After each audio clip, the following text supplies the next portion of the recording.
Thank you, Mr. Chairman. Thank each one of you for coming today.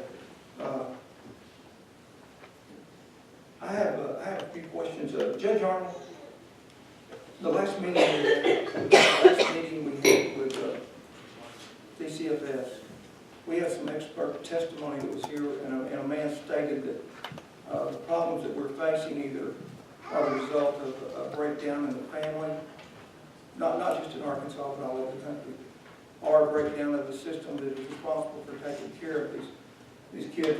And I heard one of you say that it's better now than it has ever been. And yet at the same time, we have the highest number of kids placed in foster care than we've ever had. Could you elaborate on how that it's better now than it was 20 years ago, 30 years ago? How is it better now? It's better now in that all the players in the system are more cooperative with each other, all are more likely to share a common goal. Generally we get quicker, better outcomes than we did 20 years ago for children that have been removed. Generally, in fact, to some extent, the children in foster care may in fact represent a more effective system in that we are able to identify children that are at risk. I don't necessarily think that number being higher than it's been before means that the system is worse than it was before. It may very well be that we're identifying children today that we overlooked in the past. But the mere fact, and I think it was stated also that the caseload has become so high, that we don't have enough workers, that in and of itself indicates to me that there's a huge problem. Because, after all, we have increased the staff, and yet there's still a shortage of staff workers to work with these children. And what percentage of child welfare cases come before each of you as judges? And there's a large number that never come before you. Is that correct? Yes, that's that correct. Are dealt with by DHS and their staff that never reach your level That's correct. of guidance. And somewhere between those 2 points, we have a lot of problems.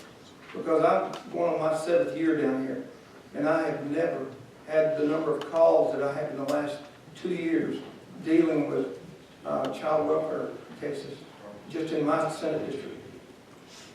So I'm not so sure that I agree with you that things are better.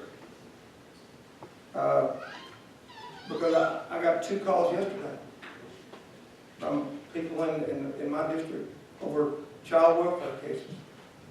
And I know you do the best you can do, but somewhere along this chain of events, that between the time that a child starts having problems, or the family starts having problems, we're missing something.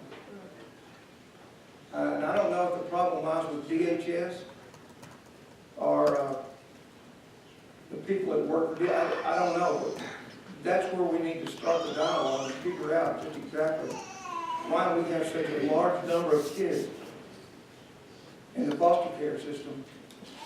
And it keeps growing. It's not getting any better. And when I hear children taken from Franklin County and Sebastian County who have family in those counties who would be willing to take those kids, and those kids are transferred to West Memphis and other places on the eastern side of the state. Now that's trauma. And those things need to be fixed. And I don't know if you're the ones that are responsible or DHS, but taking kids from family members who are willing to take those kids in from their sons or their daughters and transferring those kids to a completely different world. Some of those kids never recover from that. So could you just maybe elaborate just a little bit briefly on that? Well, are Are you suggesting, Senator Stubblefield, that that's the routine in Sebastian County, that children are removed and sent to No, I'm not West saying Memphis? that's a routine at all. I would not think so. No. Pardon me? No, I wouldn't say that's a routine Okay. either. Certainly, that's not what any judge wants to do, or any caseworker wants to do. If a child can safely remain in their biological family, that's exactly what we all want to happen.